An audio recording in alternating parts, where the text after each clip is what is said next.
and kakain muna ako ng lunch kasi biglaan. Kanina, akala ko makakapag-film ako na aking vanity tour, pero hindi natuloy kasi biglang nagsabi yung isa na may lakad pala. So, yun, kakain muna ako ng brown rice and giniling. Favorite ko yan, yung giniling na may mixed vegetables or kung hindi mixed vegetables, may patatas and tomato sauce and carrots. Yun, favorite ko yun. And first time, hindi naman. Dati favorite ko yung mga dangling earrings. Nung tumagal-tagal, parang hindi na ako nakakapag-dangling earrings. And, yeah, ngayon na lang ulit. Mag-4 PM na nga pala. And ngayon pala ako magla-lunch. Kasi hindi gumising yung isa. Eh, madami na nga pala siyang kanain nung umaga. Kaya, ayun, ngayon pala ako magla-lunch. Yun, ngayon, hindi siya kumakain. Wala. Water, please. On the way na kami, papuntang South Mall. Kasi may dadaanan lang kami. Friend. Yan, pupunta kami yung Tagaytay later. Kasi ito isa eh, biglaan talaga. Dapat mag-film ako. Kasi, diba dati, last week, dapat Sunday. Oo. Para doon sa celebration na ng bata. Baby girl ba nila? Ah, ba't di mo sa akin sinasabi? Bigla ka na lang nang gugulat, meron palang lakad. Dapat pagtanong. Hindi ako nagtanong, hindi mo sinabi pag ako, So yun, nagkakaroon kasi sila ng another baby, and nalaman na yung gender, and it's a baby girl. Pati langaw, no? Because you're so beautiful. Yes, sis. Thank you. Beautiful daw. Whatever. Thank you.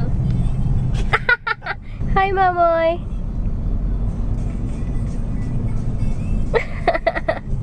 Yaya Dub. Si Yaya Dub, ginagaya niya. Nakalimutan ko i-share kanina yung mga ginamit ko. Kasi yun nga, biglaan. Ang plano kong i-share. Pero, yeah. May 7-Eleven na pala dun, oh. Kita ma? Bago. CoverGirl number 2 na foundation. Medyo parang dark sa akin. Tapos may white undertone siya. Hindi yun. Parang mas okay sa akin yung yellow undertone than the white undertone. Gadgets ka naman pagkalaki. Ba't ka nangangaway, ha? Kasi gusto ko yung driver, mas adjust ka pa sa akin. Kasi gusto ko minsan yung medyo nakalayo ako dito sa window. Hindi ka pa sa likod mo po. Bad ka talaga. Mas malayo. Bad ka, no? Ikaw kaya mo po doon. Ako magdadrive. Sige, ako. Sige. Ka. Iniwan ko. Pala. Tamad na tamad kasi talaga ako mag-drive. Hindi ko alam kung bakit. Parang nung magaling na siya mag-drive, parang nakadepende na ako lagi sa kanya. Kaya hindi na ako nagda-drive. Ito yung sinasabi magaling siya mag-drive. Aba, sino nagturo? Siyempre ako. I'm a proud teacher. Tapos, update. Si Mon ay isang ambulance driver na din. Yun yung update. And, update. Ako ang kanyang nurse. Kaya ano kami eh. Tag team. Team kami ngayon.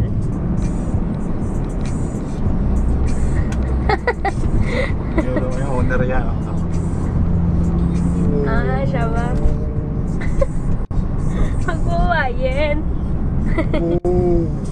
Uminom na ako ng gamot. Ang gamot ko is called Zep. Bumibili ako sa The Generics kasi yung Neozep talagang hindi siya umi-epekto sa akin. Pati nga yung Solmux, hindi na nga yata umi-epekto yun sa akin. Yung Neozep, wala na talaga. And, nung 25, yung meet-up ni Heart, that's Heart. Diba, sabi ko, gustong pumunta. Although gusto ko naman talaga, gusto ko. Yun pa nga din yung iniisip ko eh. Pero, yun nga, may pasok pala kami that day. Pero alam ko namang may pasok. Pero gusto kong gawa ng paraan. Yun nga lang, nagkasakit ang catch. And sobrang sama ng pakiramdam ko. Tsaka meron ding event dun sa aming work. And ang ginagawa ko lang dun sa work namin, nakaupo. Tapos singhot ako ng singhot. Tapos sobrang bigat ang mata ko. Tapos masakit ulo ko. Tapos nung nagdi-dispatch kami, parang wala ako sa hindi ako makapag-concentrate. Kasi nagbabara na yung ilong ko. Ang bigat na ng mata ko. Tapos yung ulo ko, ang bigat-bigat na din. Tapos nakakaya dun sa pasyente ko kasi 'Diba? Imbes na ako yung tumutulong sa kanya magpagaling eh. Ako yung may sakit. Nilaloko mo ako. Tapos ayun nga, sabi din nila Mamoy, ano daw, umuwi na din ako kasi ba't pa ako magpapakamartir, diba? Magpapakamartir ako. Eh, alam naman nila na sobrang down na yung mata ko that time. Ayun, hinatid na lang nila ako, tapos yun, umuwi na ako. And I thank God, or natuwa din ako sa decision ko na umuwi kasi nung natulog ako, talagang bagsak na. Tapos pagkagising ko kagabi, kaninang umaga, ayun, nararamdaman ko na medyo na-relieve, and tama na umuwi ako kasi mas nakapagpahinga ako ng maayos. Tapos sabi ni Mo, dun sa barracks namin, wala din daw aircon, yung parang mahina. Kaya, ayun, buti na lang umuwi ako. At least ngayon, medyo okay ako. Okay, sa ayun yung Evia, and may bagong way na binuksan. Ito yung Cavite to Muntinlupa na daanan. Yung free siya for 1 month. Kaya itong way na to is a trial lang. Yan. Actually, second time namin dito dumaan. Kasi kahapon dumaan din kami dito ng gabi. Yun yung first time. Ano yung daan yan? Ewan ko. Sarado pa eh. This one, sarado. Hindi namin alam kung saan yan. Pero, pag dito ka dumaan sa kanan, it's Makati na Iya Airport, bali pa Manila. Tapos pag pakaliwa, pa Cavite. Ito na, mag-iwalay na tayo. Sabi sa TV kahapon, or nung isang araw, kaya daw yun binuksan na para maiwasan yung traffic, matinding traffic sa Alabang. Kasi talagang traffic na dun sa Alabang. Kasi lahat ng pupuntang Manila to or sa South, I mean sa Batangas, doon ang daan lahat sa what do you call this? Alabang. Kaya binuksan yun. Kasi yung iba hindi naman umaabot sa San Pedro. Pero minsan sa San Pedro kami dumadaan pag pupunta kami Batangas. May dala nga pala akong Gatorade, and it's color red, pang hydrate sa sarili ko kasi yun nga, nangihina. Binili to ni Joy kanina, bali dalawa yung binili niya, and sabi ko yung bote, yung may bote yung bilhin kasi mas mura yon. And yeah, na-miss ko yung ginaganon yung takip ng Gatorade.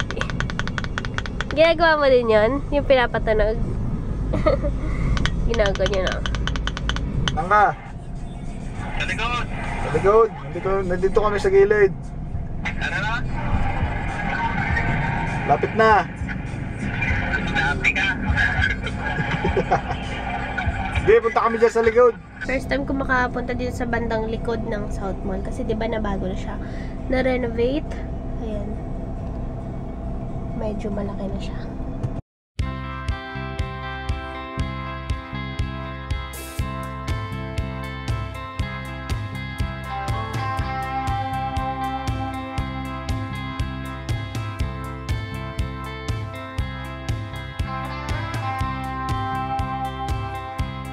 Bumili ako ng pastillas de leche. House melt daw. And time check, mga 6 na, past 6 na siguro. And magluluto na ako ng dinner namin. And bala ko isang isda. Kasi kahapon, bumili ako ng fish. Actually, tilapia. And plano ko talaga